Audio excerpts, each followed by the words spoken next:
Assalamu alaikum урматтуу көрүүчүлөр, менин программасынын көрүүчүлөрү. Мен азыр ушу Ош шаарынын Жапалак деген айылына келдим.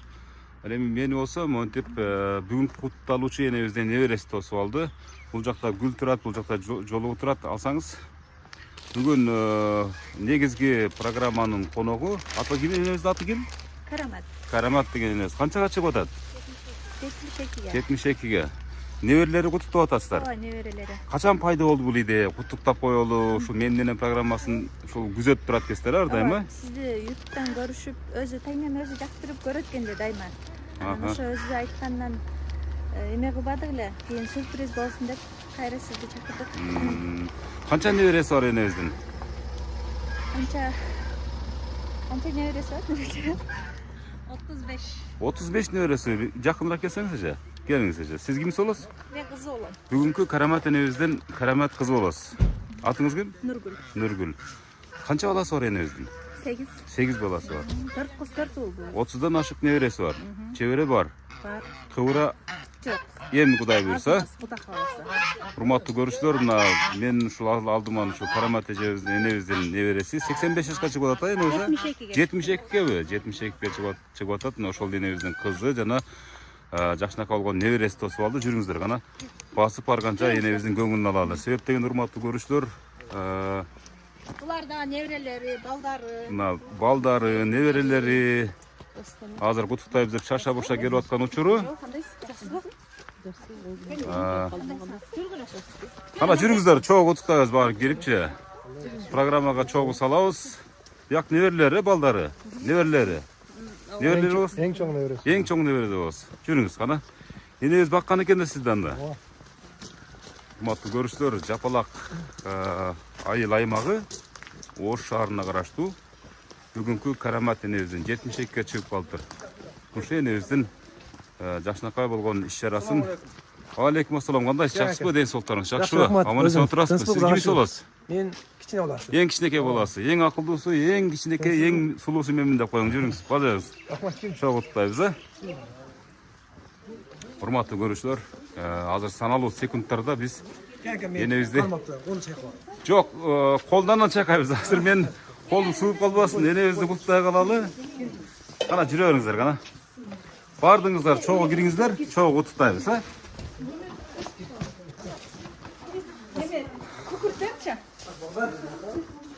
Ана, мына неберелери дагы жакшынакай болгон. Азыр бир аз күтө турат экенбиз. Ширеңке табып алсын күкүрт. Андан кийин чогуу кирип барабыз. Баса белгилеп айтуучу нерсе, урматтуу көрүүчүлөр, ушул Карамат энебиз ушул менин программасын ар дайым акмалап турат экен.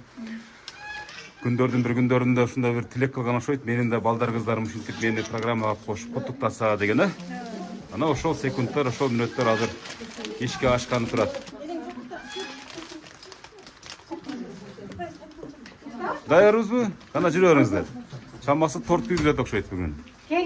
Кандайсыз? Отурасыздарбы, аман-эсен? Тынч, аман-эсен. Кыштан кийин алып отурасыздарбы? Жакшы, рахмат. Менин программасын көрүп турат экенсиздер, ар дайым, Мына ошо менин программа сиздердин босогуңуздарга келип калды. Кана жүрүңүздөр. Энебиз отурабы? Тынч, аман-эсен? Эч ким айткан эмеспи же айтканбы? Жок, айтылбады. Айтылбадыбы? Сюрприз, монда жакшынака болгон урматтуу көрүүчүлөр. 72 деген жазуусу бар тортту азыр жандырабыз. Энебиздин колуна тапшырабыз. Андан кийин куттуктоо сөздөрүндү чагылдырабыз дегендей. Урматтуу көрүүчүлөр, бир аз белектерибиз бар дейт. Ага чейин кичине бир маек алып туралы. Кана. Бардыңыздар, бул жака тура бериңиздер, бул жака. Сөт өчүп калдыбы? Эчтеси болбойт. Биздин тасманын фильтри бар, өзү жап-жаркылып тартат. Кана жүрүңүз. Урматтуу көрүүчүлөр, неберелерим мына. Азыр куттуктайсыңар, азыр ырдайсыңар, бардыңар. Мынакей, ой, кыздары, мына неберелери баш болуп. Мына неберелери, Чеберес болот. Ой, мынакей чебереси болот экен. Кудай буйрса ушулар кыбыраны көрсөтүп тургансыздар да. Алдыңыз. Болдубу, даярбызбы? Кана бисмиллахиррахманиррахим. Кезип жүрүңүз, кана. Урматтуу көрүүчүлөр, мынакей. Салам алейкум, кандайсыздар? Жакшысыздарбы? Ден соолуктарыңыздар жакшыбы? Аман-эсен отурасыздарбы? Карамат эне кандайсыз? Жакшы отурасызбы? Менин программасын аябай көрөт экенсиз, Мен укканыма караганда. Билбейм. Көп кемпирлерди көрөт экенсиз го, аябай мен эми аймактарда кыдырып жүрөм да эне. Ат жөнүм Өмүрзак Азимкул. Сизге окшогон суп-сулуу кемпирлерди, энелерди, сизди бир 72 десем бир кемпир элестетип алыптыр менен. Кечиресиз, сиз мындай жап-жаш экенсиз да. Ошон үчүн эжеде эле сүйлөйүн эне. Карууле калдым мен. Бир да бетиңизден тырышты көрбөй атабыз, чынын айтканда. Жүзгө чыгыңыз эне. Мына ушул куттуктоону ошо неберелериңиздин атынан алып келдим. Мына колдорунда белектер турат. Азыр ушул урматтуу көрүүчүлөр, Карамат энебизге жакшынакай кылып тапшырып алганы. Бул жактан иреттеп келе берсеңиздер, мен сиздерди кадрга алып турайын. Кол чаап турабыз кичине. Чында жөнлө келүүнү отуруп кетчиле. Эне быйыл өзгөчө кылайлы деди. Быйыл сизди тасмага түшүрүп, кол чаап турабыз кичине шаңдуураак өтсүн элебиздин туулган күнү. Эне башыңыздан ак жолуңуз түшпөсүн. Ар дайым гүлдөй болуп жыттанып, гүлдөй болуп жүрө бериңиз эне. Өмүрүңүз гүл болсун, а эне. Мынакей тортты кабылдаңыз, мынакей кол чаап турабыз, мынакей торттордун азыр ушул отту бир дем менен үйлө өчүрүп коюңар эле. Кана. Мынакей урматтуу кол чаап турабыз, мынакей туулган күнүңүз менен эне. Булайым жүзгө чыгыңыз. Эне канча балаңыз бар, өзүңүздүн оозуңуз менен угайлычы эже? Эне 8 балам бар. 8 балаңыз бар. Батыр энекеси эне. 4 уулум бар. 4 уул, 4 кыз. Кудайым берген экен а мынакей 4төн шерик кылдырып урматтуу көрүүчүлөр. Тартылып аткан энебиз бүгүн өзгөчө мына ушул быйыл неберелери архив үчүн ушул биздин эң чоң белек ушу менин энем программасы болсун деп ушул атайын буйртма берген. Мен келдим эне ушинтип сиздин үйүңүзгө, ордоңузга, сиз түзгөн армияга келдим мына сизди куттуктаган эне. Кандай отурасыз? Жок эле мен кыздарым, балдарым чогулуп эле жылдагыдай эле чай ичип ошентип отуруп кетишет дедим эле. Анан муну билбедим эле мен. Эне мына звезда болосем бүгүн кечинде, бүтүн дүйнөгө звезда болосем. Неберлериңиздер таза мурдулары барбайып мактанышат эми мынакей. Биз куттуктадык депчи. Майлы. Аллага шүгүр. Кана эже сүйлөгөнчө бир жакшы калоо тилек билдиргенче. Эже бир эки ооз сөз таштаганча анан эмне дейм, ушул энебиздин Кудай кааласа бүгүн туулган күнү болуп жатат. Ушул туулган күнү менен чын жүрөктөн куттуктайбыз. Дайым ушинтип биздин дасторкон үстүндө төрүндө жүрө берсин, аксакал болуп, төрүбүздүн көркү болуп жүрө берсин. Сиз кимиси болосуз? Апабыздын? Мен келини болом. Келини болосу. Экинчи келини болом. Экинчи келини. Кайнене эмес, апа. Апам. Ападан да жакын мына дос деп коюңуз. Бир четип подружка деп коюңуз. Кудай кааласа апамдай эле, апам эле. Канча жыл болду келин болуп кызмат кылганыңызга бул энебизге? Келин болуп келгениме 30 жыл. 30 жыл болду.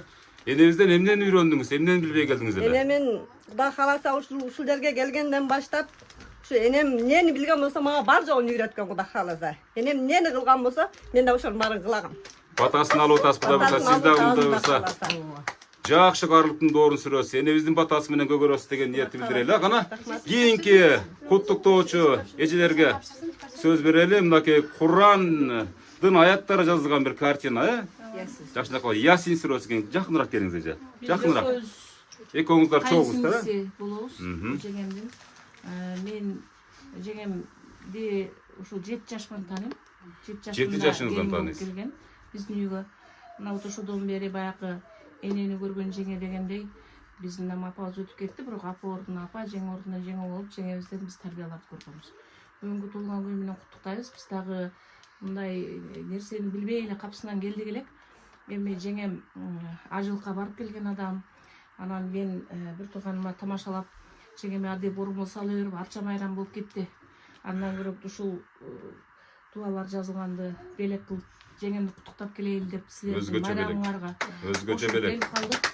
Анан эми жеңем азыр 8 балам бар деп атат, бирок биз дагы 7 буртуганбыз. Ушу 7 буртуган менен кошкондо 15, ушул 15тин аксакалы төрүбүздүн көркү болуп жүрөт. Той кылсак, жакшылыктарыбызга бата бере турган аксакалыбыз. Биз жеңеме кааларыбыз ушул балдардын жакшылыктарын көрсүн. Эч бир баласынын ушул үйүндө жамандыктар болбосун. Ушу төрүбүздүн сыйында батасын берип көп жашашын тилеп кетебиз. Барына шүгүр дейбиз. биздин атабызды, энебизди, биздин чоң энебиздин сүйүктүү келини болгон учурунда эң мыкты келиндердин бири болгон, кызмат кылган, бизди эстешер, сүйлөшөр. Жеңем менен көп сөздөрүбүз бар, көп адамдарды эстей алабыз, сүйлөшө алабыз. Жеңемдин тарбиясын баягы энеси мактаган эмес, жеңеси мактаган дегендей, жеңемдин тарбиясын көрүп, жеңемдин мактоосу менен биз да турмуш сапарына өткөнбүз. Бизге жеңе болгон жеңем учурунда бардык кыздарга. Ошон үчүн ушундай жакшылыктарды каалайбыз. Жеңем мындай жакшы күнгө, жакшылыкка татыктуу адам. Рахмат Өмүрү жеңемдин жастыкка башын коюп жатып уктаганын көргөн эмеспиз. Дайыма кызматта болгон, дайыма келин катары да кызматта болгон.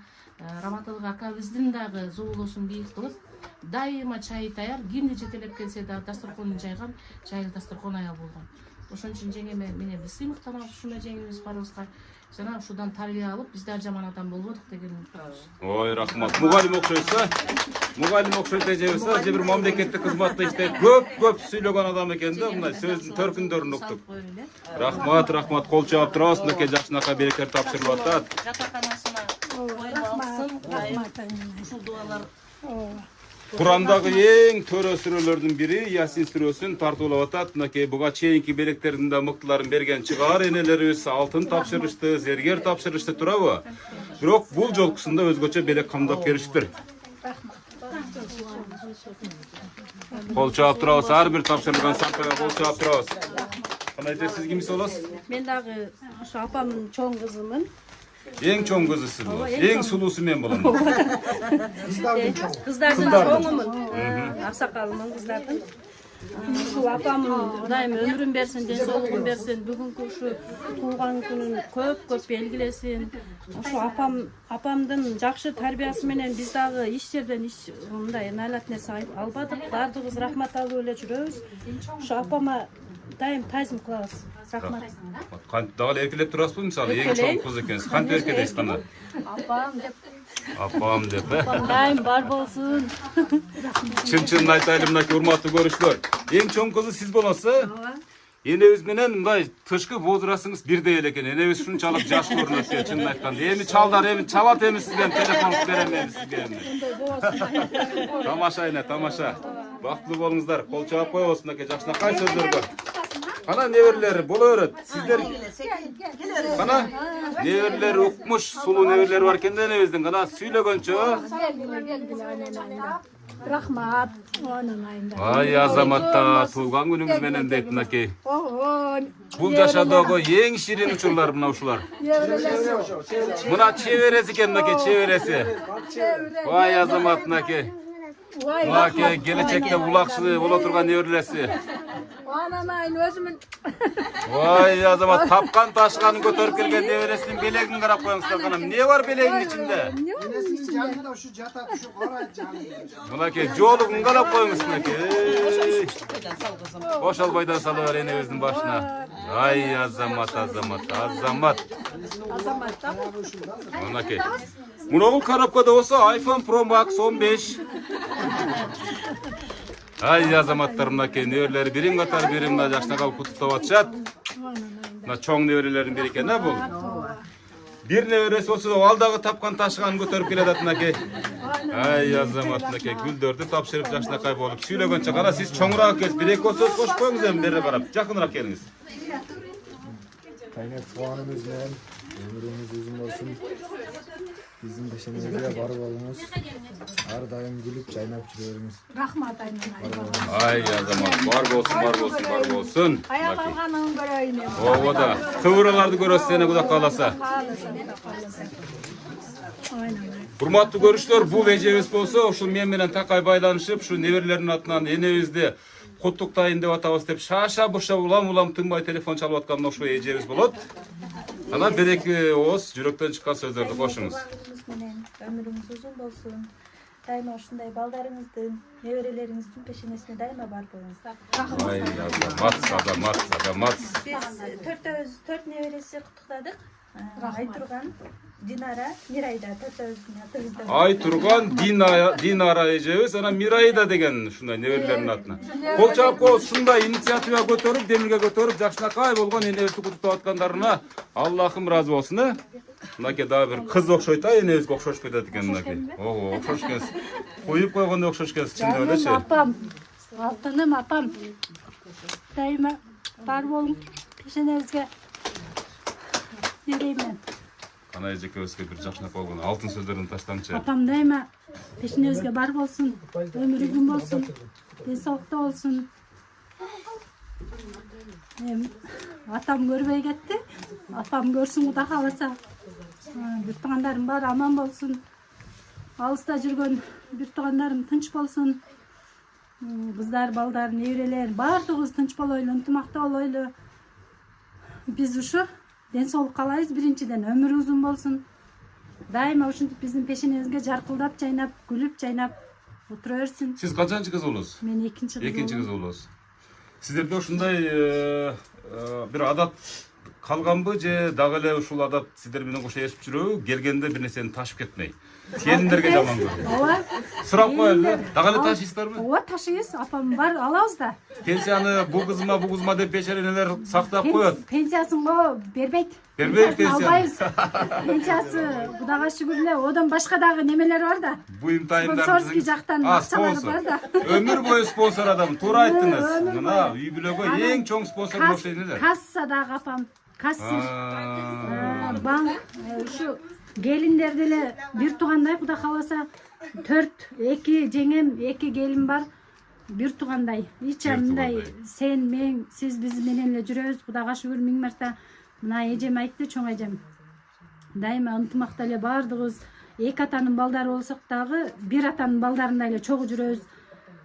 Ошо себеби энебиздин арбайы колдоп, энебиздин патасын алган апам ошон үчүн бардыгыбызга таркаган да. Ошон үчүн бардыгыбыз ынтымактабыз. Кудайга шүгүр миң марта. Акаларыма ажы акам бар, эң чоң ажы жеңебиз бар, алыста. Кудай кааласа олорго дагы рахмат. Олор дагы куттуктоосун жөнөттү. Кыздары, неберелери бардыгы. Экинчи акам дагы ажы, Хажы ака, апам менен Хажыга барып, ошентип эмесин неме кылып келген. Миң марта шүгүр. Энебиздин батасы менен ал дагы ажыга барып, патасын алып. Мына эң кичине келинибиз, эң кичине укам жакында той кылды, улак берди. Сонун өттү бардыгы. Келинибизге, укама ыраазыбыз. Ушулардын бардыгы энебиздин батасы менен. Бардыгыбыз ынтымакта, Кудайга шүгүр миң марта. Рахмат. Сонун сөздөр гана куттуктоо үчүн жакшы бир кызуу кол чабуулар коштоп турсун. Кана келиңиздер. Бул жактан ирети менен келип, улуулашып, келип, жашынакай болгон жүрөктөн чыккан сөздөрдү төгө бериңиздер. Мына урматтуу көрүүчүлөр, мен жана байкап калдым. Мына Аллахым сизди бейиши менен сыйласын деген ушул кутуча, бул кутучанын ичинде мусулмандарга эң зарыл болгон каражаттар бар. Жай намаз, атыр жыттар, мүрөктүн суусу. Мен көрбөй эле айтып атам, бирок ушундай да экен, мисфак мынакей. Мынакей энебиз окуй турган мынакей Салиха энебиздин тарыхы жөнүндө жазылган жакшынакай китеп. Көчөгө чыкканда эне себине турган атырлардан бери жакшынакай белек кылып келе аткан адамдын аты жөнү ким болду экен? Уула? Уулу ата? Эң чоң уулу экен мынакей. Экинчи уулуңуз, мынакей жай намаз, жүз арчу, мына жакшынакай болгон белектерин камдап келиптир. Кол чаап коебуз, мындай белек өтө, мындай эсте кала турган белек. Кана аке, бир жакшынакай болуу тилектерди айтсаңыз. Биз эмне дейбиз? Жаңымда эң чоң аксакал эжем айткандай, бардыгыбыз бир туугандай болуп чоңойдук, бир тууганбыз. Ошо апам, мен экинчи баласымын. Менден чоң аксакалы бар. Олар эми Россияда жүрүшөт. Россияда. Не дейбиз ошо апам элем. Кудайым канча өмүр берген болсо, ошону жакшы жашасын, оорубасын биздин пешенебизге дайым бар болсун. Ошо неберелердин, чеберелердин тоюн көрсүн, дайым ушу көркүбүз, төрдүн көркү болсун. Биздин жакшылыктарыбызды көрсүн. Дайым. Амин. Кудайым эми биз дайым ошону тилейбиз. Бардыгыбызга тегиз апам. Бардыгыбыз ушинтип чоңойткон баарыбыз. Биз жатып бир төшөктө чоңойгонбуз. Апама биз баарыбыз миң марта ыраазыбыз. Бизди ушундай даражага жеткизген, ушунчалык чоңойткон. Дайым тынч болсун, ден соолугу жакшы болсун бизге. Оорубасын. дайым биздин жакшылыктарыбызды көрсүн. Рахмат айтканыңыз келсин. Бул жооп турасына Жакшынакай. Болгон жайнамазды жөнүндө кичине айтып коеюн. Ушу жайнамазды алдына жаярда бир гана зат болот экен. Өзүнөн башка бардык дүйнөдөгү адамдарга жакшылык каалаган, балдарына да жакшылык калган, бирок өзүнүн гана унутуп койгон бир гана зат болот экен. Бул албетте эне. Ошол энелерибиздин бири бул Карамат энебиз, туурабы эне? Мына ушул намаздарыңызда Жакшынакай болгон неберелерге, чеберлерге, балдарыңызга өз кан жаныңыздан жаралган бардыгына бата тилеп туруңуз. Өтө сонун белек мынакей. Жазуусу болсо эмне деп турат? Намазыңыз кабыл болсун бейишим апакем дейт эне. Ушул жай намазга жүзүңүз тийип турсун ар дайым. Бул биздин үй бүлөнүн атынан да. Сиздердин үй бүлөңүздөрдүн атынан. Апам неберелери дагы ошо сапарда, Россияда жүрүшөт. Бардыгы ошо неберелер инициатива кылып, ошо бардыгы өз ар биринин мага мына болсун, мага меники мына деш бардыгы. Ар биринин өзүнүн эмеси бар. Ар биринде Кудай буйрса батасы тиет дебсиз. Сол жазда. Туура айтасыздар. Рахмат, кол чапыңыздар. Дагы бир бүтүрө кол чабабыз. Ана келиңиздер кана. Жолуктарын даярдап эжебиз келатат. Бул эжебиз дагы кыз болот окшойт да? Кыз болом атам. Канчанчы кыз болосуз эже? 3-чү кыз болот экен мынакей. Жакшынакай болгон. Бул жытты эч бир жактан таба албайсыз. Бул эненин жыты.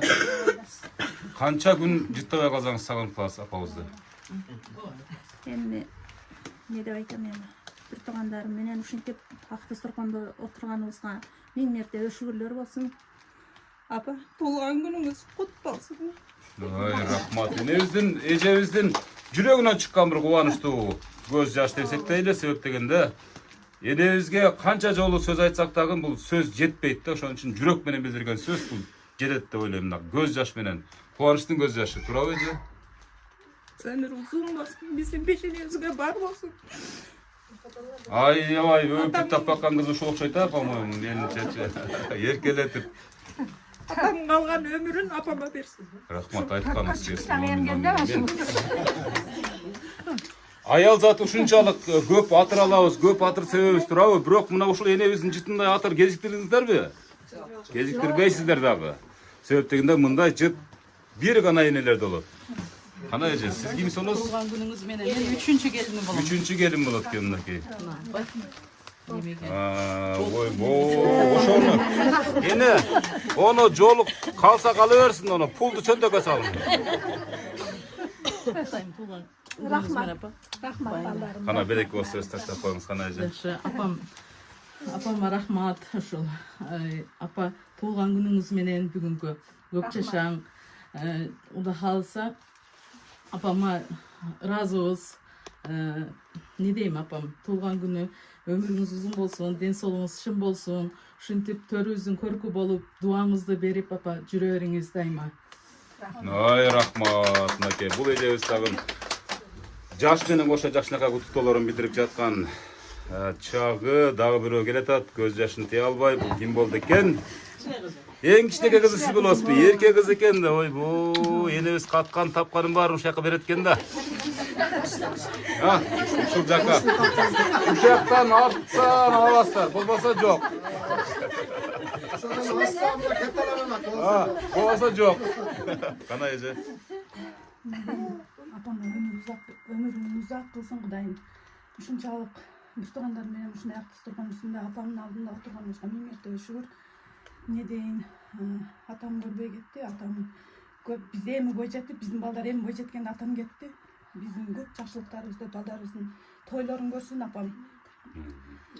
Ушундай ата эненин баласы болуп, кызы болуп жаралганыма миң мерте шүгүр. Каерде жүрбөйлү, паланчанын баласы, паланчанын кызы экен деген сөз уктук, эч качан жаман сөз укпадык. Аллахыма миң мерте шүгүр апа. Рахмат. Айлана гүл коронуп шаңга толсун, таалайлуу бактыңызга бакыт консун. Жыл сайын кайталанып келип турган бүгүнкү туулган күнүңүз куттуу болсун. Сонун декламация менен куттуктап берди. Ден соолук каалайм. Ушундай акаларым, эжелерим, жеңелерим барлыгына миң мерте шүгүр. Баарыңыздар менен сыймыктанам. Кана сиз апаңызды кантип мактайсыздар? Эң кичинекей кыз экенсиз да, кантип мактанасыз апаңыз менен? Апам менен. Мисалы үчүн менин апам. Менин апам, алтын апам. Дагы? Апамга баа жеткис сөздөр жетпейт. Канчалык сөз айтсам, апам Акаларым, жеңелерим айткандай, эжелерим айткандай, менин банкым десем болот. Мынакей сөздүн ачыгын айтып койдум мынакей. Бул банк бирөө гана жалгыз болот. Мисалы, банктар көп да, Капитал банк, Байтушун банк, мисалы РСК банк дейт. Бирок мындай банк жок. Аларда акча түгөнүп калышы мүмкүн, бирок биякта түгөнбөйт. Банкта айлансам кайра түшүп Оода Эм банк Өзүм ат кое алган Мээрим банкы деп дейм. ошону айтам. Азыр Эм банк кармап калып атпайбы? Бул энелер кайра берет кошупчу, наоборот. Рахмат, кол чабып коет. Мынакей жакшы качыздар. Энебиз болгонабай. Жакын кошунасы отурат. Жок, айбек келе берсин. Кошунасы да жанатан бери бырылдап шырылдап ыйлап отурат, жөн отурган жок. Көз жашын төгүп отурат жанатан бери бечара энебиз дагы. Мынакей колумдагы энем дейт, мынакей колумдагы апам дейт, мынакей эң кичинекей уулу. Уулум ушу жаным ушул. Калганы эмне? Калганы жан болсо. Калганы бутуңуз, колуңуз, көзүңүз, кулагыңыз. Мынакей бул эң кичинекей келиниңиз. Ойбой, 150 чыгарам деген адамдар ушулар да. Бардык ушул дуаларыңыздын көпчүлүк процентин ушу келиниңизге арнасаңыз керек, ушул аман болсун деп айын. Тамаша, тамаша. Кана. Баары эле тынч болсун дегиле. Апа деген сиз үчүн ким? Апа дегенде мыйык нерсе. Ишенебизге болбойт. Бул кубанычтын белгиси, сүйүнүчтүн белгиси, сүйүнүчтүн көз жашы деп коет туура. Eyleme. Uzaklıklarda eyleme. Бул жаш энекебиз бар үчүн чыгып аткан жаш. Ар дайым ушинтип жаш чыгып турсун балдардан, кыздардан. Энебиз себеп дегенде балдарын мээрим менен толо ушундай камсыздап койгондо ошон үчүн чыгып аткан жаш. Кана эже, жакыныраак келиңчи, сиз менен бир өзгөчөрөөк маек кылалым. Кандай тамактарды жакшы көрөт энебиз? Эч бир бетинде тырышы жок экен, чынын айтканда. Кандай эмне кыласыз? Косметикаларын жөнүндө айтып бериңиз керек. Эмне кыласыз? Bilbeyim apam. Bir gün su yok, bir gün koyuyoruz. Кайсы тамактарды жакшы көрөт? Өзгөчө. Siz bilesiz de, siz sezesiz de. Sen tamaklar bilbeyim, atkazıl bayla jakşı. Sizdeki arga çok bolsa da atkazıl bayla. Tamaşa, tamaşa, tamaşa. Biz kichine geliniz. Emin. Başından başka göçü jakşı ketken. Biz gelin bolup kelgende kандай kız элек. Turmuşka dayar emес. Olpu solpu mezgilibizde kelgenmiz. Bayağı torpağına gelip уже кунажым болуп калдык. Азыр кунажысызбыз. Азыр дагы эле торпоксуз. Неме, көп нерсени билбей келдик. Ошо билбегенибизди билдирди. Жакшыбызды чыгарды, жаманыбызды жашырды. Ошосуна баардыгына апама рахмат. Бир мындай. Апам эч караган сөзүн укпайбыз да.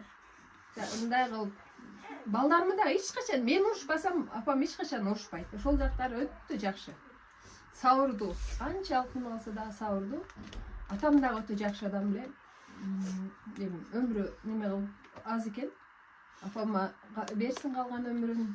Апам баарыбыздын үстүбүздө калыс болуп, апам өмүрү узак болсун, оорубасын, эч качан төшөккө жаткылык болбасын. Атам тилечи эле. Неме жүгүрүп жүрүп мүдүрлүп алсын деп. Атам да ошондой неме менен кетти, бирок апамды дагы ден соолук берсин Кудай. Эч качан жакшы өмүр сүрүп, биздин пешенебизде жакшылыктарыбызды көрүп жүрө берсин. Ай, рахмат. Деп туруп бир ырдап койбойсузбу кана эми ушунча жакшы сөз чыгып калды кана. Кана. Сиз мындай суроодо бир эле суроо бар. Ушул суроого жооп берсеңиз, кайненеңиз апаңыз да, апа деп кой, кайнене дебейт азыр эч ким турабы? Апаңыз ушунчалык жакшы көргөн болсоңуз 4 саат бурду аябайсыз да. Чынын айтканда, башка вариант жок да, мисалы үчүнчү. 4 саат ыр болуп чыкпаса анда сизди кайненеңизди 50/50 экен деп коебуз. Өзү эң неме мактоон уккандагы кээде али баягындай сөз да уккан мен эле өзү. Ооба, эми бул мыйзам ченемдүү көрүнүш да буну эми. Ошондой болот да, кана. Калтакты да жейсиз, майды да жейсиз, кыскасы. Ушундай. Кандай ыр бар эле, мындайды ырдай келет да. Кана эми мына ушундайда ырдап алсаңыз анан качан ырдайсыз? Мисалы күндө эле келип эле кайненеңиз жаныңызда ырдай бериңчи, эмне дейт? Келиним айнып калганмы, эмне дейт? Мына ушундай учурда ырдап бериңиз, кана. Башынан келгенден баштап эле ушундай ырдап иш кылат элем. Атама кайнатама жаппайт элем да. Ырдабак деп урушат эле. Акыры нерсеге. Зато эне сизге жагабы келиниң үстүнө? Айтып коюңчу. Жакканда жагат анан böyle ашыкчы болуп кетсе койчу шөгүрүң дейт. Иннен ошо ашыктарыңыз ырдап бериң азыр. Кана эже. Нер бар эле? Мына Бишкекке өткөн ырлар дейт. Мындай да келишти. Кана баштап атат мынакей. Даярданып атат эжебиз. Ал эстегичекти кошмасын сүйлөп турбуз дейм. Коюп алсаңыз табылып атат. Макул, азыр мына кошунабызды сүйлөп туруңуз дейт. Эжебизге да сөз берели. Эжебиз дагы жанатан бери энебиздин жанында отуруп өзүңүзчө болуп кетип көзүңүздөн жаш ыргып атат. Мен сезип турам эже. Ооба. Мына ушул адам, ушул ыйык адам жөнүндө бир жүрөктөн чыккан сөздөрүңүздү Мына ал айта кетсеңиз. кошунам. Мен бала маалымда көргөн кошунам. Ушул эжебизди биз дайыма өзүбүзгө көмүл төкүп, мен ушул эжедей болом деп өзүбүз алдыбызга максат коюп дайыма сыймыктанчу элек. Дайыма ушул жакшылыктарда ар кандай тойлор, башкалар болсо, ушул эжебиз кашыбызда турат. Билбегенибизди билгизип, акыл насааттарын айтып, коңшу деген баягы азыр неме болуп калган кассабыз бар. Ушул эжебиз болбосо, кассабыз дагы сумсак болот бизгечи. Дайыма бар болсун, тынч болсун. Ушул бала чакалары өз байтен бери жакшы сөздөр айтылды. Ушул айтылган каалоо тилектин бардыгы кабыл болгон болсун. Чындыгында үлгүлүү үй бүлө, дайыма балдары дагы тарбиясы күчтүү балдар. Өз айткандай кошуна киши дагы жакшы, өтө сонун кишилер. Алиги атам өлсө өлсүн, атамды көргөн өлбөсүн деген сөз бар. Менин аталарым менен, апам менен бирге жүрүшкөн адамдар. Дайыма биз булар менен сыймыктанабыз. Дайыма ушул жакшылыктарда бирге болобуз. Кудайым ушул өмүрүн берсин. Дайыма ушул жакшылыктардын гана үстүндө бала чакасынын кашында дайыма бар болсун. Ойноп күлчүрөбүз. Рахмат, мынакей сонун жапалак айылынын ушул айылдын аты ким элем? Мээркан, Мээркан айылындагылар аябай сөзгө чечен келишет экен гана. Алар да мына ырдага даяр болуп калды окшойт. Мынакей энекем деген ырды гана чоң ырдайбыз дейт, баардыгыңыздар программа ырдайсыздар.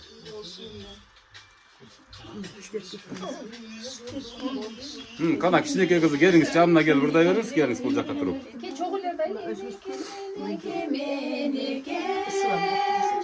Dünyanı табылғыз берекен, сен дағы дені сақ бол ойына, yorulmay жүрөгө сенесен. Сен дағы дені сақ бол ойына, yorulmay жүрөгө сенесен. Болсын да атасы баланын, өзіңнің ағылы балабын.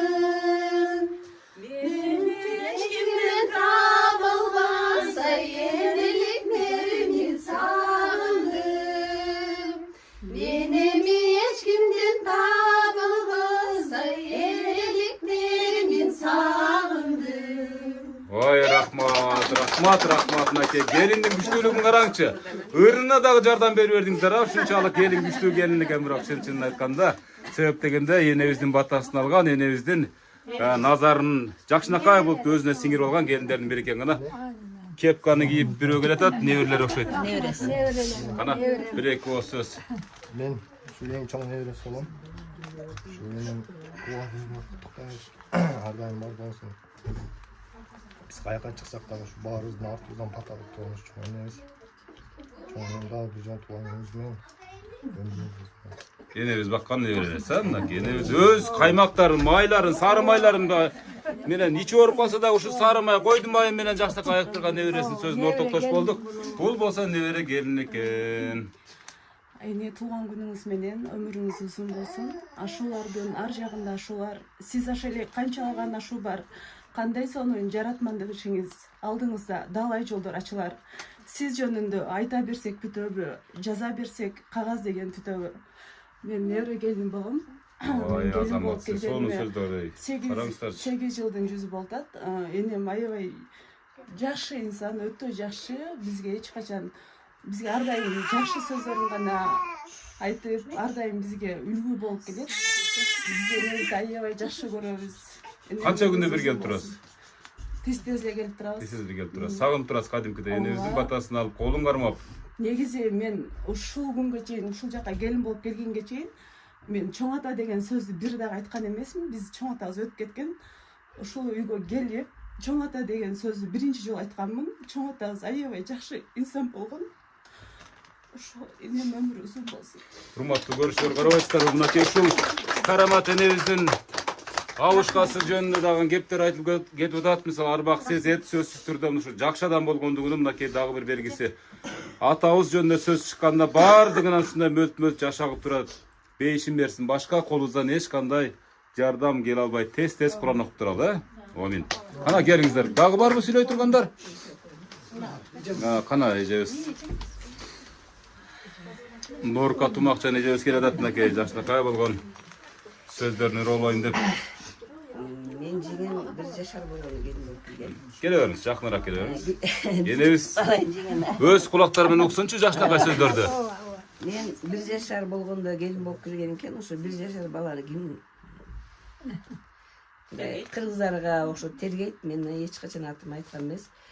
Бирок 2 абысым болгон, апам жана Ажибек, Жанибек деп.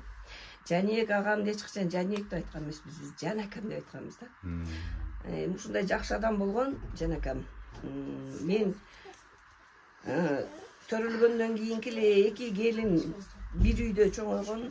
Мен ушул балдардын бардыгын жеңеми каникул болгондо мектепте сабакты аягына чейин окубай жайлоого барам деп жеңеме көчүп келгенмин. Качып келет элем, көчүп келет элем, жайлоого чогуу чыгат элек. Мына ушул жеңемдин 4 уул 4 кызы бар. 2 гана баласын да барган жокмун жайлоого. Алганда дайым жайлоого барып, себеби жайлоого барганда машина менен көчүшөт эле, ырдашат эле, ошол мага өтө кызыктуу эле. Анан жеңем ушул жаман сөзүн айтпаган үчүн баары ушул жака качсак керек. Жанакамда жакшы сөз болгон үчүн ушул жака качса керек. Апам мен үчүн аягына чейин мектепте окуп койчу. Жайлоого кетти дегенде эчтеке карабай түйүнүмө көтөрүп алып келчүмүн да. Мына Кудайга шүгүр, жеңемдин артынан деле биз деле турмушка чыктык. Бизге жеңе болду. Жакшы насаат сөздөрүн айтты. Биз дагы мына чоң эне тайне болуп калдык. Биздин дагы жакшы көч, башы каяк болсо аягы ошондой болот экен. Ушу Маматалиевтерде, Жанибек, Ажибектердин балдары бир атадай, бир энедей. Биз аба эне деген сөздү айтпайт элек. Биз жеңе, Жанака десек, жеңемдин балдары, Жанакамдын балдары апа, ата деп чоңоюшкан да. Ошон үчүн биздин ата энебиз. Ошон үчүн бизде дайым ушундай менталитет, жакшылык болсо дайым чогулушабыз. Ушу жеңеме дайым жакшылыкты каалайм. Кудайым өмүрдү узагынан берсин, ден соолугу болсун, эч качан оорубасын. Ушул балдар кыздардын жакшылыктарында дайым төрүндө болсун. Мына биздин да төрүбүздө качан той кылсак, батасын берип турат барып. Дайым ушу эми небере чеберлердин тоюнда дайым батаңызды бериңиз, өмүрүңүз узун болсун, ден соолукта болуң. Ушу акам оорубай нетпей капысынан кеткен, ыйлаганыбыздын себеби ошол. Жанакам аябай жакшы адам болгон. Ушул мына сайда мен балалык чагым өткөн. Жанакам кандай болгон, эмне болгон баарыбыздын көз алдыбызда, дайым чогулсак сүйлөшөбүз. Ошон үчүн жакшы адам болуп мүдүрүлүп кеткен үчүн баарыбыз айлам болуп ыйлайбыз. Ыйлаганын баары ошо. Арбагы дайым бизге бирге чогуу болот. Азыр агам деле ушул турса керек, угатса керек, сүйүнүп атсак керек. Ушул агамдын көрбөгөн жакшылыктарын жеңем көрсүн. Дайым төрүбүздүн көркү болуп, илайымдуу өмүр узун болуп, дайым жакшылыктарыбызда төрүбүз. Мен оны айткан эжебиздин сонун мукамдуу сөзүнө ортоктош болдук. Урматтуу көрүүчүлөр, эми сүйлөгөндөр бүттү окшойт а. Эне мынакей жанатан бери жакшы калуу тилектер билдирилди да эне. Орун ала бериңиздер, эми жакшынакай болуп, энебизди курчап дегендей. Эне ушул 8 баланы чоңойтууда мына абышкаңыз жөнүндө дагы терең мазмундуу, таасирдүү кептер айтылды да. Ушул 8 баланы кантип чоңойттуңуздар? Кандай турмушту баштан кечирдиңиздер? Эми 8 Ач калган, ток калган күндөр болдубу эне? Жок, ондой болбоду. Өзүм саанчы болуп, 35 жыл саанчы болуп иштедим. 35 жыл Сайыз маалында. Чалым экөөбүз бактык. Кайненем бар эле, жакшы адам эле кайненем. Карашып, балдарымы багышты. Ошо кайненеме 1000 марта ыраазымын. Кайненем рамалык. Эми патасын берет эле. Өлөрдө эми айтты, мен ошо жакта билчи Кудай болсо патамы берип жатам сага деп. Ушундай деп кеткен. Ушундай керемет Аябай адамдар жакшы болгон да. аял эле. Эми Аллага шүгүр, ошо кайненем патасын алгандыгым үчүн эми мына ушу келиндерим, Кайтып атасы, кыздарым эми. баарлыгы ушунчалык сыйлайт. Миң мәртем рахмат, балдарыма ыраазымын. Ушу келиндериме, кыздарыма баарына ыраазымын. Ошентип 8 баланы чоңойтуп, багып, саанчы болуп иштеп, өкмөттүн ишин кылып, балдарды багып биз эми ушундай кылып чоңойттук. Жанагыдан да жашарып кеттиңиз, көрдүңүзбү? Жанагыдан да жашарып кеттиңиз. Эми бул видео чыккандан кийинчи, эгерде бир жериңиз ооруп аткан болсо, көңүлүңүз чөгүп аткан болсо, ушул видеону көрүп эле кайра аяга бересиз. Майда. Буга 20 миңге жакын энелердин батасы түшкөн бул программа. Ушул программага да сиздин дагы батаңыз түшүп атат. Бул батага байырланган программа, ошон үчүн ар бир энени тарттыргысы келет балдар. Ушул программада менин дагы апамдын элеси калсын, менин дагы апамдын батасы калсын. Ушуну эстеп жүрөлү. Алыс жакындагылар көбүнчө мисалы Россиядагылар ушул программаны көрүп, кудум ушу жаныңызга келип колуңузду кармап, жытыңызды жыттаган менен барабар деп ниет тилек кылышып атат да азыркы күндөчү. Ушул неберелериңиздин дагы уюштуруп аткан негизги максаты мына ушул эне. Ол Россияда чоң балам бар, неберелерим бар, олар билбей эле калышты. Азыр эми мен бүгүн кечинде чыгарып коем программаны, анын ссылкасын жөнөтүп коюңуз. Энебиздин смартфону барбы, жокпу? Бар да, энебиз азыр кайра жашарып кетти, айфон алып бериңиздер эми энебизгечи. Ажыга барып келгенсиз. Ажыга барып келгем, миң калла шүгүр, ушу балдарым саанды саашып чоң балам. 6да окуганда, саат 6да мен менен кошо корого барып, 3-4 уй саашып кетет эле окууга. Жардам кылып. Эми жалгыз боймун да, балдарым баары майда. Ушинтип саашып жардам кылып жүрүп, 86-жылы шаарга депутат болуп шайландым. Анакей. Эми о маалда жок, мен болбоймун десем, мен баягы эмгегими баалап, өкмөт ушундай шайлаган. Азыркылар акча берип атып шайланат экен. Сиз билбей калгансыз депутат болгонуңузду. Болбойм дегенмин да мен, жок шайлабагыла. Мен балдарымы багайын, санымы сайын дегенмин. Эми азыркылар зорго болот экен. Ушу айылдык кеңешке деле 100 миң деген акчаларды берип атып зорго болот. Айланайын тууган урук болот деп жалдырап эчтик акылай берип. Шаарга депутат болдум ушу балдарымдын немесинен. Саашып, мал карашып, чалымын жардамы менен. Карабайсызбы, мамлекетке дагы пайдасын тийгизген эне экен мынакей. Карабайсыздар мында. Ошол мезгилдеги саанчы чабандардын баардыгы азыркы министрлер. Ошону айтам да. Кандай сыйлыктарга жетиштиңиз эне? Машина алдым, мотоцикл алдым, ушундай. Мотоциклди тээп жүрдүңүз, очкини тагып алып. Чалым тээп жүрдү, эми балдар чоңойгу чаңды. Ошону айтам да. Ушундай. Кандай деген алтын долларды баштан кечирипсиз эне. Мына азыр дагы андан бетер долларды. Ол 25-30 мал неме кылып берет эле да, бекитип берет эле саанчыга. Ошолордун торпогун алып, тапшырып, планым аткарып, сүтүн саап, ашыгы менен деп койсоңуз, менен. Ошентип анан ошондой ударник деп, эме деп анан кийин сыйлашаткан да. Ошол мезгилдин ардактуу, азыркы мезгилдин даңктуу энелердин катарында экен, урматтуу көрүүчүлөр, мына ушундай энелериңиздер болсо, шашыңыздар, ушинтип сүйлөтүп, ушинтип жакшынакай кылып,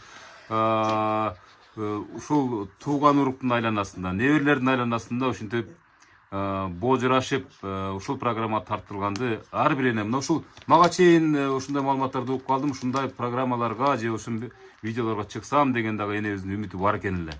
Азыр ушул секунддарда ишке ашып отурат. Ушул кутуптагандарга Аллахым ыраазы болсун, Бир нерсени айтып бериңиз эже. Сиз кайра атып атпайсызбы? Жүзүңүздө бир да тырыш жок, жапчаш экенсиз депчи. Адамдын жүзү бул ички дүйнөсүнүн жүзү да. Бардык адамдарга жакшылыктарды кааласа, өмүрүндө бир дагы бир кара ою жок адамдын дайым ушундай жапчаш. Эң туура айтасыз. Каны таза да бул адамдардын. Анан дагы бир нерсе, жеңемдин ушул турмушун мына экөөбүз айтып атабыз кайнысыңдык катары. Жеңем азалы эшик аттап, күйөөсү менен урушуп, эшик аттап баскан адам эмес. Баягы эрди эр кылганда, жер кылганда аял дейт. Туура айтасыз. Аял күйөөсүн падыша кылып, падышанын аялы болуп жашаш аял кишинин колунда. А жеңем мына акамды аябай эл мактаган, ушул жердеги өтө абирлүү, даңктуу адам болду. А вот ошол нерсеге жеткизген жеңем да. Туура айтасыз. Себеби качан болсо дасторкону жайылган. Сиз айтып атасыз, кыйналдыңызбы деп. Жок, булардын үйүндө тегеле жок деген нерсенин өзү жок болчу. Дайыма дасторконунда наны чоң нан, андай нанды азыр 200-300дөн патыр кылып жеп атат. Кадимки наны патыр болчу. Анан дагы бир нерсе, мен дайым айтам, ошо энебиз Толгон деген байбиче болгон, ушул апамдын, мен апа дечүмүн. Апамдын өмүрүнө өмүр кошкон адам жеңем да.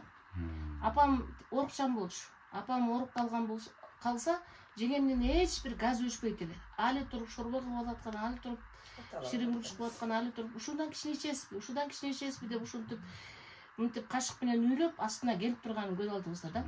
Анан ошондой мээнет кылып алып келген үчүн ошодон бир кашыктан муртап атып, баягы карны абан кылган курсак болгондой, ушу менен апам кубат алар эле. Жакшы болуп кетер эле. Мен жеңеме мындан кийин деле жөнчүлтө деле айтам. Апамдын 10 жылдык өмүрүн сиз улантып бергенсиз депчи. Карны ошондой бакып, ошол энесин, кайненени ошондой баккан үчүн апам мындай ыраазы болуп жашады. Анан менин апам экөө эки бир туугандын аялдары абысында. Бирок мындай ынтымак абысындарды бардыгы эле ушундай абысын болот деп турбуз.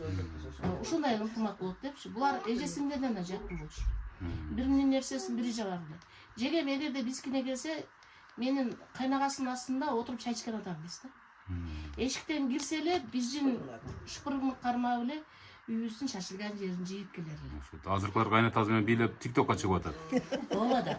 Анан ушул кайнаганы бул менин атамдардын дагы жашында өтүп кеткен экен атасы. Акам, жанакам менин атамды атасындай сыйлачу.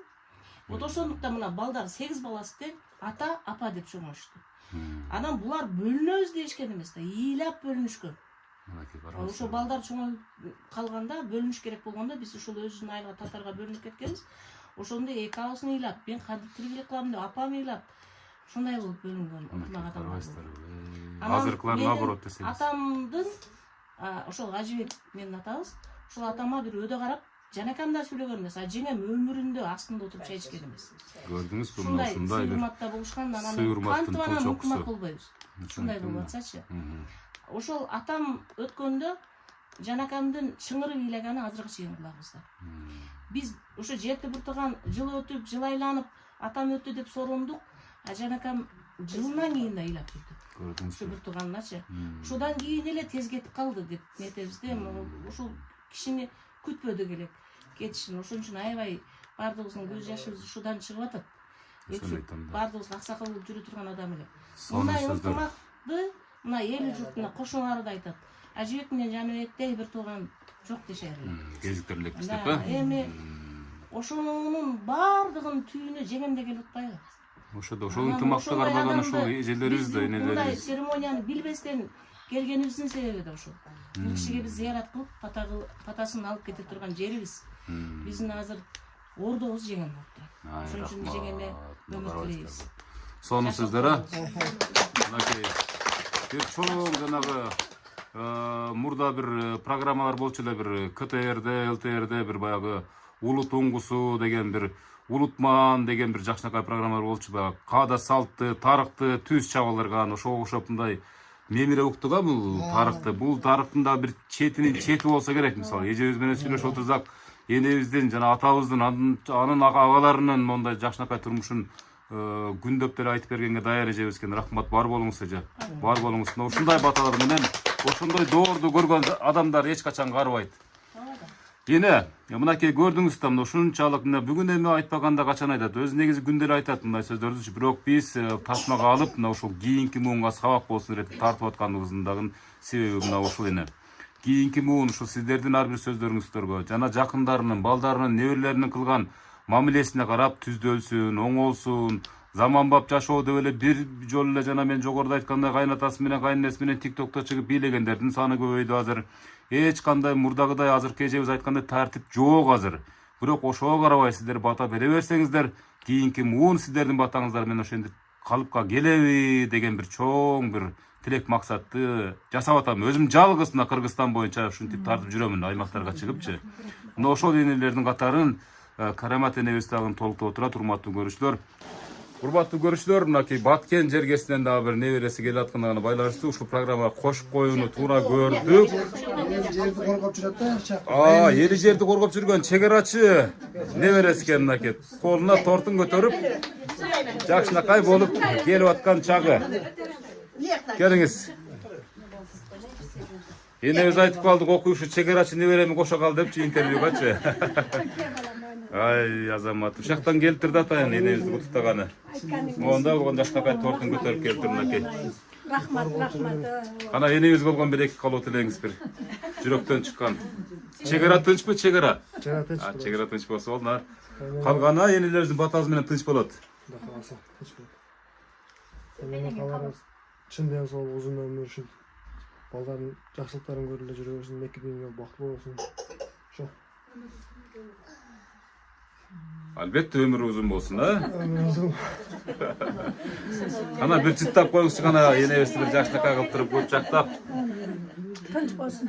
Ай, азаматсыз акей. Тегиле тынч болсун айланайын. Ооба. Эне батаны берип турсаңыздар эле мына ошо ошогон аскер жигиттери, мына биздин чепти коргон жигиттер аман эсен болот. Тынч болот, чегерабыз тынч болсун. Пата бербегенден башка эмнеге жарайбыз? Пата беребиз да. Эне ошо патада да кептин баары, патада болот ат. Эне ушу патаны аябаңыздар. Өрүшүң жайгы рызкың улук болсун, ишиңе ийгилик балам, ушу Кудайым тынчылык болсун. Кудайым пешенең алсын, жакшы имандуу жерлерден үйлөнсүн, а? Жакшы келиндерди алсын. Бойдок бул неберең сали.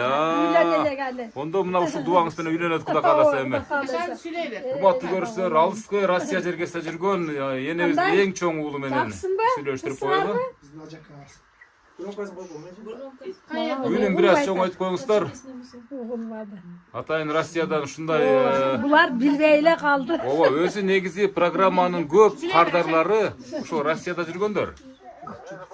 Жакшы балам, өзүңөр тынчсыңарбы? Ооба. Ооба, ушундай болуп кетти го. Кайда Рашан видеого түшүп атасың, куттуктоо. Өмүр узун болсун, дагы өмүрлөрүң узун болсун. Өзү неме жок кой мындай. Кудай кааласа, биздин пешенебизге тынч болуң, Алла таалам өмүрүңүздү узун, Алла таалам канча жашты берсе ошончо жашаң, Кудай кааласа. Главный биздин пешенебизге тынч болуп, ушул жакшы күндөрүбүздө пешенебизде жакыратын отурганыңызды каалайбыз. Болуптур балам, силер ham тынч болгула. Баарыңар тынч болгула. Элмира, неберелерим баары. О, биз ham эле билбей калдык балам. Ушундай кылып жүрүптүр го. Болуптур. Жакшы туруңуздар. Өмүрлөрү узун болсун, ушу эки кайынсиңдим ham. Эми кайынсиңдим эле кыз. Бала чакасы менен тынч болсун. Небере чеберелерди көрсүн, ушулордун тойлорун көрсүн. Кудайым ушу дайым алганы менен кошо кары ушу балдарынын өмүрлөрүн узун кылсын. Мен айтканыңыздар келсин, урматтуу достор, эки кайынсиңдиме өзүнчө бата берейин деп ниет кылган экен энебиз. Рахмат. Дээрлик 50 мүнөткө жакын энебиздин жакшынакай туугандары курчаган иш чараны чагылдырып берип атамын. Эми айнанайын эч ким билбей калды муну, эми туугандар, бир тууган көп эле айнанайын. Программа жактыбы эне? Жакты. Мына ушундай программалар көп болсун да эне. Анан алып кетти, жулуп кетти, анан тинтип кетти, атышып кетти дегенден көрө мына ушундай программаларды көбүрөөк чыгарса, адамдар моралдык жактан азыктанса гана өлкөдө тынчтык болот, ынтымак болот, өнүгүү болот, туурабы эне? Ооба. Азыр эми жаамы журтка ушул биринчи батаңыз, анын ичинде ушул балдар кыздарыңызга батаңыз, неберелериңизге мына ушул туулган күнүн урматына уюштурган ушундай менин эне программасын андан кийин ушул артып калса мага да бата берип койсоңуз, анан программаны жакшынакай алып жыйынтыктайм. Кана омин, а? Омин эми. Азыр ушу заман тынч болсун, ушу жаңы жыл жакшы жылдардан болсун. Кудайым ушу жаштар ham иманга келсин. Баарлыгы тынч болсун, иштерине ийгилик. Жаңы жыл жакшы жыл болсун, токчулуктун заманыбыз тынч болсун. Ошо жаштарга ошону каалайм мен, баары тынч болсун. Анан өзүмдүн балдарыма Кудайым өмүрлөрү узун, өрүшү жайгы рызкылары улук болсун. Ушу дайым тынчылык болсун. Жаман көздөн, жаман сөздөн сактасын. Аллахым ушу келин кыздарыма, баарлыгына, неберелериме Кудайым ушу тынч болушун, ошону каалайм мен. Анан эми мына уюштуруп келген неберелериме ham өмүрлөрү узун болуп, үй бүлөсүндө бала чакасы менен ушу баарлыгы тең арып тең карысын, кошкондору менен кошо карысын. Анан ушу Россиядагы балдарым укпай эле калды эми баары. Ошолорго ham өмүрлөрү узун болсун. Көрүп койгула деп коем. Ооба, эми көрүшүп айтат да эми. Ооба, тынч болсун Кудайым, эң чоң балам, келиним ошо жакта, неберелерим бар баарлыгы. Тынч болсун баарлыгы. Kudayım işlerine iyilik, tapkanlarının barakasını versin hem şu el katarı tınç boluversin. Uşunu kalayım hem uşu patağlı, şu patan beri oturam hem Allah'a şükür dep. Şu Buna baladı. hem sen hem tınç bolayla aynı şunday kampirlerden çaldardın patasını alıp jürever. Şunçalık gelgenine çoğun rahmat. Amin, İşin dayım şu işine iyilik. Tınç bolayla aynı işin alga jüreversin. Rahmat ene, Bala rahmat, çakan bilen rahmat. tınç bol. Gelgenine Rahmat ene, rahmat. rahmat. Урматтуу көрүүчүлөр, мынакей бул жолку программанын кезеги мына ушул Ош шаарына караштуу Жапалак айыл аймагынан орун алган Мейиркан деген айылында жашаган Карамат деген энебиздин ордосунан жыйынталып отурат. Мына ушул Карамат энебиз түзгөн армия энебизди ушул учурларда, ушул секундтарда, ушул армиянын жарымынын жарымысы көпчүлүгү сыртта жүрүшөт. Турмуш шартка байланыштуу чоң баласы дагы мына Россия мамлекетинде тирилик кылып жүрөт экен. Ага дагы батасын берип отурат. Мына ушундай көрсөтүү ушул Жапалак айылынын Мейиркан деген айылында жыйынталып отурат. Эне бар болуңуз, урматтуу көрүүчүлөр, ушундай Карамат энебизде апаңыздар болсо, энеңиздер болсо, коттуктаганга шашыңыздар. Буга чейин мисалы алтын тактыңыздар, кулагына, колуна мисалы үчүн жүрөгүнө жакшынакай сөздөрдү роолодуңуздар, ажыга жөнөттүңүздөр, мисалы үчүн ар кандай нерселерди, ар кандай ушу энебиздин көңүлүн көтөргөнгө аракет жасап көрдүңүздөр, бирок энебиздин жашоо турмушундагы мондай тасма биринчи жолу болуп атат. Мына ушул тасманы бир күн келет миллион еврого да сатып ала албайсыздар. Энебиздин элеси ар дайым ушундай үй бүлөнүн архивинде сакталат деген чоң бир үмүттөбүз. Урматтуу көрүүчүлөр, жакшы туруңуздар, энелерди сыйлайлы, аталарды сыйлайлы, ушул адамдардын батасын алалы. Ошондо үй бүлө өнүгөт, мамлекет өнүгөт. Жакшы туруңуздар эне. 100 жаштык торколуу тоюңузга келип ушинтип бакылдап сүйлөп турайын эне. Мынакей акырында ушундакай таттуу периште менен жыйынтайын деп атабыз мынакей. Небере дейт мынакей. Мурдун чыгып отурат мынакей. Эртең чоңойгондо көрүп алып, каадаланат, бир күн келип сүйүнөт, ушинтип мен да ушинтип тарттырган экен деп Ушул неберелердин жытын жыттап эне. Кудай буйруса, жакшы ниет тилек кылалы, жүзгө жөн эле чыгасыз эне. Кудай кааласа. Мына ушулар сизге кыбыра кийбире көрсөтүп турган адамдар. Чай ичебиз деп колман жетелеп турат да. Анакей, ошолор дух берет эже. Ушу сиздерге ушул өмүр берет, денсаулык берет эне. Мин Аллага шүгүр баба. Жакшы туруңуз эне. Рахмат айна. Рахмат сиздерге. Ушунчалык уюштуруп, бүгүнкү энебиздин көңүлүн көтөргөнүңүздөргө Аллахым ыраазы болсун. Жакшы туруңуздар. Урматтуу көрүүчүлөр, мынакей ушул атабыздын дагы сүрөтүн тасмага киргизип коюн. Маматали Siz ошол жолдон көчө деп мына ушул адамдын атына коюлган экен. Мен чай ичти балам, чай чайдан. Рахмат, чоң рахмат. Жакшы туруңуздар. Чай içelim.